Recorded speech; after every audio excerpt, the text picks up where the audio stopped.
Hi there, I'm Coach Kenneth, And I'm Coach Victoria. and in this video we're going to be talking to you about avoidant partners, unlocking their true feelings. Not easy to do. It's not. It's definitely a challenge. Before we get into it, I would encourage you to subscribe to the channel. That way you can stay updated with all of our new videos and such. Absolutely, we're happy to help you out. Gotta ring the little bell Ding ding. so you get the notification. I don't know why they do that, it's so annoying. Just let people see it. They don't have to ring the bell. Nobody wants to ring the bell. It's an extra step. All right, so avoidance. It is really challenging to be in a relationship with an avoidant partner because they have essentially been shut down since childhood. It's all they've ever known. You can imagine as toddlers, as babies, trying to get their needs met, constantly being shut down, being yelled at, being told that their needs aren't important. And so when you grow up in that environment, it becomes very scary to even bring those things up because you don't think it's going to improve or nothing's going to get any better. And so being in a romantic relationship with them can be really challenging. Oh, yeah. And they start to suppress their own emotions, so they're less connected to them. Sometimes they don't even truly understand what's going on Yeah. in them. So that can be a really big challenge. It's just something they've developed over time, and it's hard to unlearn some of those patterns that they've learned to protect themselves. Yep. So you have to have certain skills and you have to have certain behaviors if you're going to be in a relationship with them because they get overwhelmed very easily.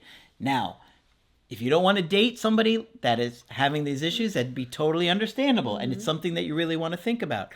If you want to make it work with them and have something healthy, though, you really do want to have some insight and some understanding on what to do. Right? And the kicker here is that sometimes you don't realize that somebody is avoidant until you're attached to them and until they're attached to you. So That's why you got to do the work. Right, exactly. Sometimes it could be months into a relationship, half a year into a relationship, sometimes longer. You start to put the pieces together and realize, wow, their avoidance is kicking in.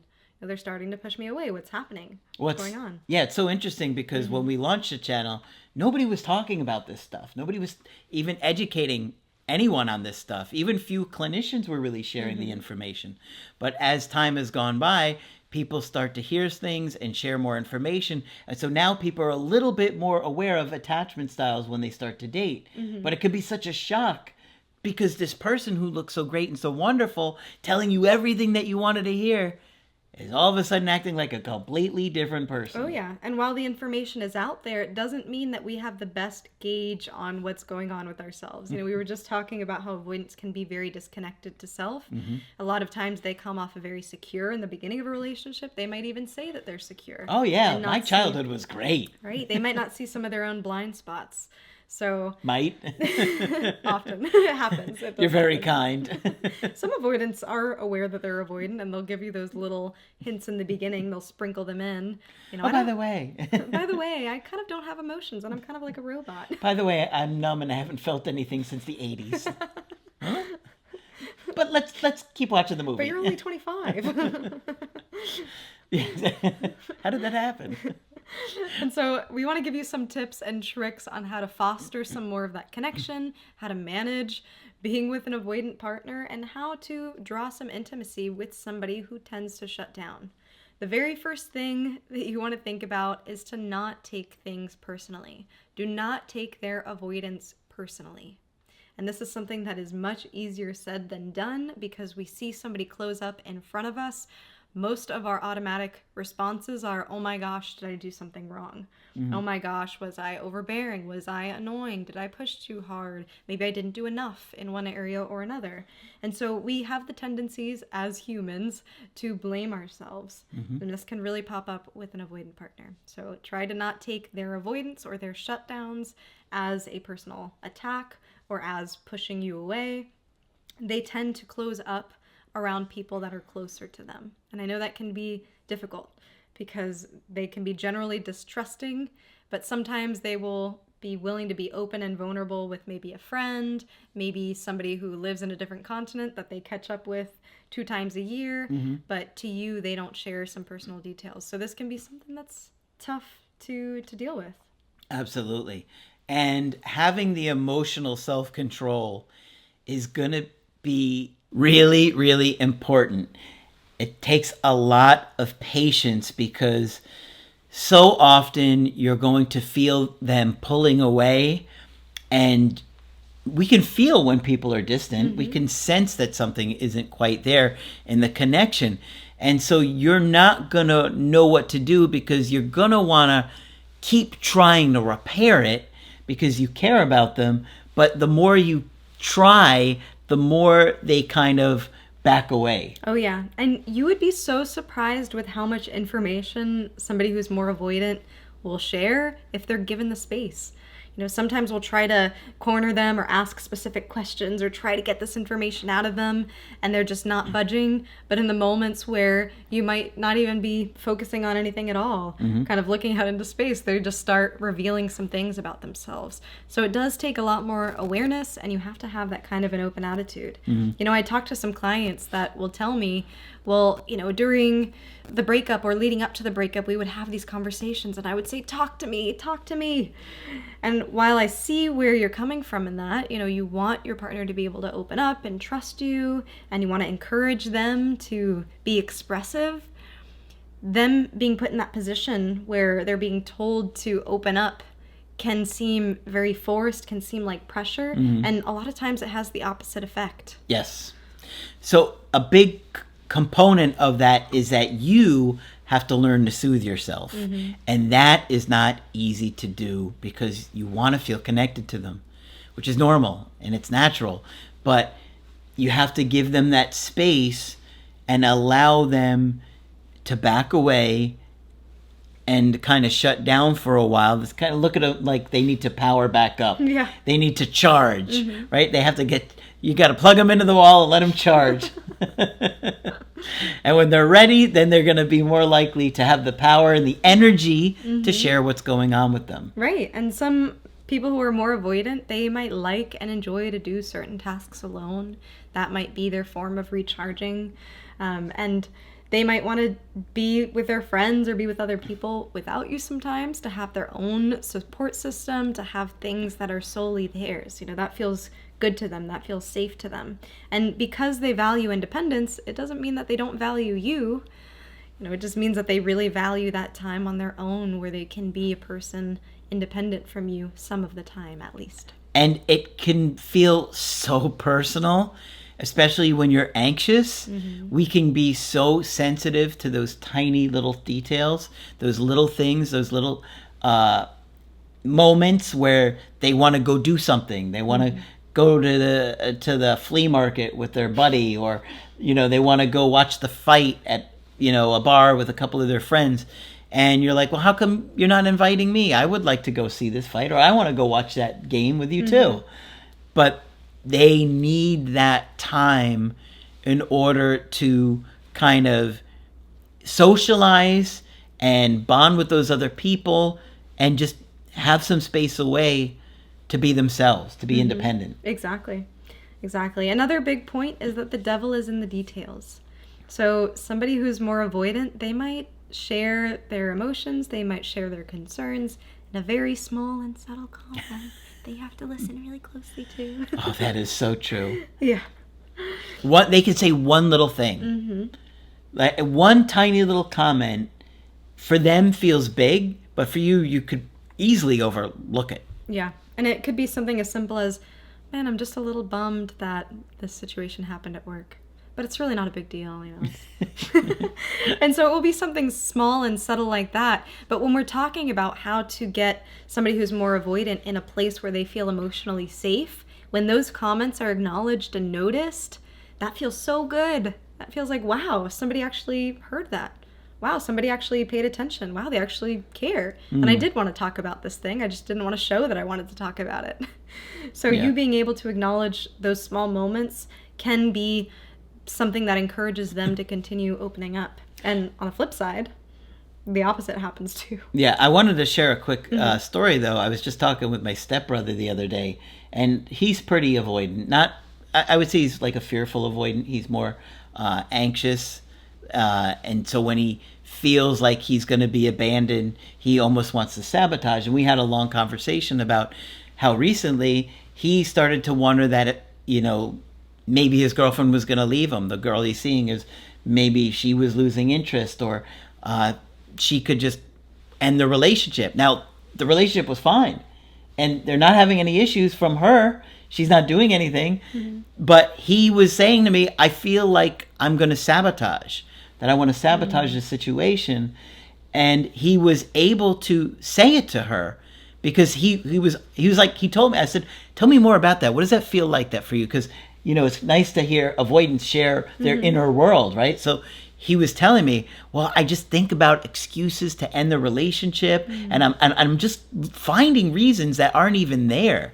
And so he was talking about that, but he managed to tell her, and she's like, I'm not going to leave you. We're actually in a healthy relationship, and I'm not going anywhere. And he's like, I felt so much better. He calmed right down.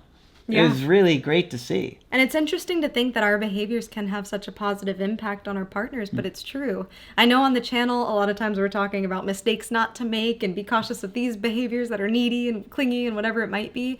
But we find it also important to share with you the behaviors that draw out some of that vulnerability from somebody who's more avoidant, because it does feel good. It's healing. In a lot of ways, it's healing a lot of those past wounds. So I'm glad he was able to have that experience. Yeah, it was really nice. And then basically, they were able to talk about it, and they were able to kind of lay the cards out on the table. And she was like, I could sense something was bothering you, but I wanted to give you the space to figure it out. And, I'm here, but I'm not going anywhere. And these imagined fears that he had, because she wasn't doing anything, and he said she's not doing anything. The imagined fears that avoidance can have kind of calmed down, and he soothed himself. Wow. I think that's a really great example of being able to use those kind of skills and talk about things during the relationship to prevent a breakup from happening. Yeah. The flip side of what happens here is if those small moments are rejected or overlooked, then sometimes they can be buried really deep until a breakup happens. Yep. Even in your story, hearing how he thought about these reasons to break up and whatever it might be, that could have resulted in the end of a relationship. Yeah, it really could have. I mean, he was literally just coming up with excuses. Wow. Because he was kind of like, well, instead of her leaving me, I'm just going to end this so she doesn't leave me. Wow. Yeah. So your behaviors do matter in a relationship. They do. And you do have an impact on your partner. And I know in the moment, sometimes it might not feel like you do, but we're constantly mirroring our partner. We're constantly absorbing, whatever our partner is exuding and putting out there. So Sure. it does matter. It does make a difference. Another big point is to ask. We were talking about how avoidants are able to suppress emotions. They're able to suppress them so much that they're not even aware of them at times. And so being able to ask and check in with your partner and ask, okay, what's going on here? How are you doing, really? It can give them the opportunity to think about it for themselves. They might not have an answer all the time, so you might not need to force one out of them. I don't know is sufficient in some cases, but it can be... Not when you're anxious. Not when you're anxious, but... When are you going to know? Right? Please tell me the date and time, and I can expect this Now? answer. Now? But getting into the practice of challenging your partner is, something that can be helpful. Absolutely. Something else that can be helpful is also to model what you want to see to them. So model to them what it's like to experience emotion. Model to them what it's like to express emotion in a way that's not blaming the other partner or dragging anything down, to be able to just say, hey, this is some of the things that are going on with me. These are the ways that I'm thinking about it, processing it, handling it, whatever it might be. So you have an opportunity to show them. I know sometimes we're talking about how partners can mirror each other. Sure. Sometimes our partner's avoidance, and we're like, man, I don't want to bring this thing up because they never bring up, whatever it might be. And we start to mirror their avoidance too. It's okay to model for them what that healthy behavior looks like. We don't want to get sucked into the dysfunction. Yeah. And it's tough because you have your own needs and you have your own feelings, and it can't always be about them either.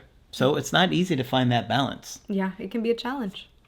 Another thing that we talk about nonstop here on the channel is therapy. Have we talked about that? I thought you were serious. I was like, do you know where we are right now? I just woke up from a nap. Where are we?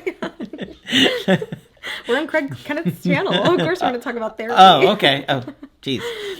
And so something that you can suggest, and we say this cautiously because we say suggest and not force or Push. demand or push, but suggest is therapy for your partner, for yourself. Once again, this is something you can model for them. Oh, me and my therapist had to talk about this the other day.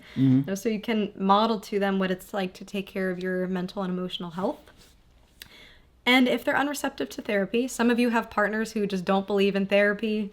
They're like, that's always I'm not paying a stranger. Yeah, right. Is that the top answer?